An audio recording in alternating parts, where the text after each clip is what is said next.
Premier League are advising referees this weekend to go to pitch-side monitors when VAR wants to change a decision on a red card, whether it's to upgrade to a red from a yellow or to downgrade to a yellow. What are your thoughts on that? Is it about time that they started using the monitors more? Do they need to use them more? I think using the monitor, the only reason for having the monitors is using it, I thought. I don't 100% know, or I don't know 100% why they were not used so far. Yeah, we go about the right decision, so if we can make the right decision, then I think we should all use all sources. I don't hope it will happen like 5-6 times a game that the ref has to go to the monitor, but in this, I read the email, so I saw that it will not happen with all decisions. It's just about 100% clarification, and if that's needed, then you have to use all sources. Obviously, we will build this game up, as given the rivalry between Liverpool and Manchester United. They will want to do all they can to at least slow you up in the title race. How do you see it? It's a very, very important football game. Very important, like games against pretty much all opponents. That's how it is. I think we have to learn dealing with with games like this in the right manner. So we did not too bad in the past, but we still can improve. I think the game at United is a good example that we were not at our best in a game where we should be because of the quality of the opponent. We were not bad that day, but it was not. We were at our best, so that's how it is, and we have to make it more likely that we are at our best in a game like this. For this, you have to treat it like you treat all very, very important games. For us, the next is always the most important, so we don't make a difference. We all know about the importance it makes to our supporters, but or how important it is to our supporters. But we cannot. I hope people understand it. It's like we play against Everton. It's like a add-on that. It's for them. We play all games for our supporters, not only these games. The only reason we do it because some people brought us together, that we play for Liverpool, and Liverpool is obviously the natural enemy of some clubs. We have more natural enemies than other clubs have. So, for the reason is our history, probably how successful this club was. But we said it long ago. I said it long ago. We have to write our own history.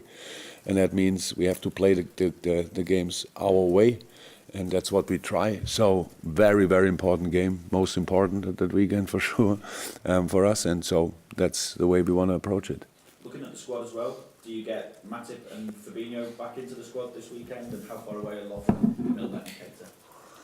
Yes, looks like Joel and Fabinho, they trained now completely normal yesterday, at least, and the day before. So that means they are likely to be in the squad. The other three not. What's three? Yeah. Not, but they are getting closer and closer. Dejan, I think, will train 100% from Monday on. With the other two, I don't know exactly. I cannot rush it. So when somebody tells me they are ready, then I take them back in training. I know you said you've not done badly against Manchester United recently. You've not done amazingly. I think 5 out of 7 have been draws in friendly matches. Ole Gunnar Solskjaer says, we found a nice way of playing against them. So have you found a nice way for this match to play against them? For this game, no? Hopefully. I don't know 100% about the results. I know about the games, and they were not games like you would imagine when United plays against Liverpool. Like that's why I said it's not about how games have been in the past. So there have been good times for Liverpool, good times for Man United, and then there was always one clear favorite and stuff like this. But both teams tried to win it, and I think in the last 2 years the away games were especially strange from that point of view. So it was like, of course, I said it after the game, and I heard Ole got confronted with that as well, that I say that United only defended today. I don't know it exactly anymore if I said it, but probably it's true. Yeah, that's how it is. because I felt it in that moment. It's strange when you play against a high quality team, what United still is, and they, play the way they play. So that makes life really difficult. We had it now with Tottenham, so that's the truth. So we had after 70 minutes, I think we had around about 80% possession. That's not normal. How can you expect something like that? And on the other side, the counterattacks are highest level in the world. That's for Tottenham with the players they have, and that's for Man United for sure as well. I don't say they only counter-attack, but it's a main thing for them to do. If people want to see that as criticism, I cannot change that, but it's not. It's just a description of the situation, and that makes of course life for us more difficult. That's how it is. If it's an open game, then play football. Here's space, there's space, stuff like this. But that's the way it is. And while we all love seeing goals, you love stopping them at the moment. 6 successive Premier League clean sheets, which is even more comparable to the previous 15 where you only had 2. So has something specifically clicked in the last 6 matches that you can put your finger on? Or? No. No, we were never concerned about not having clean sheets. It's not that we, before the game, the main thing we shout through the dressing room, clean sheet, clean sheet, clean sheet. It's not like that. You want to have it because it makes it more likely to win the game, than as easy as that is. But before that, the goals we conceded, they were never the same goals. We conceded all of a sudden goals after set pieces, which was very uncommon before. Here, a little lack of concentration. There, a challenge with, I don't know, came a millisecond too late or whatever, and so they could score. There was not a clear pattern that we saw, okay, that we have to improve. It was all about concentration, getting more and more used to each other, luck in the right moment, and a very good goalkeeper. There are no clean sheets without an outstanding goalkeeper, and we have that. It was not about Adrian when he played, because he played so far only good games for us, really good games. So, yeah, you see. And it's us getting used to each other. So getting more and more convinced about things. And how is that? Luck in the right moment. Life and football without luck is now, you don't have a chance. I think, especially Wolves were a couple of times in really good at shooting opportunities.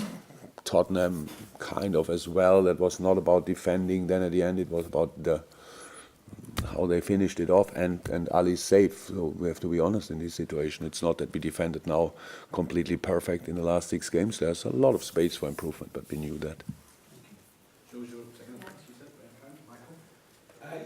It's 3 years ago this week since Trent Alexander-Arnold made his Premier League debut. Against United. It was against Manchester United as well. Fabulous football, but what is it in his makeup, apart from just the natural ability, that's allowed him to develop into the player that he is now? And how much further can he go and improve, and what will make him even better? The games he plays will make him better. The experience he makes will make him better. His teammates will make him better. Being around these boys made him better, will make him better. His game understanding will improve. It's already really good, but will get better. That's a natural thing. Apart from injuries, to be honest, I don't see anything what can stop him because the attitude and his private background is just so good. He's so passionate, yes, very, but calm as well. So that's very, very good basis his family created there for him, and he's a very close relationship to them, which is good. And so they keep him grounded. Not sure he needs it, to be honest, but if he would start flying, then I know exactly who would get him back. I don't have to do that. And so that's how when you are a talented footballer and you have an outstanding attitude, if you love the game as much as he loves the game, and you have the background he has, then that's a very good. It's pretty likely that you will have a proper career. So a lot of good things came together, and so now we have this kind of player. Long may it continue.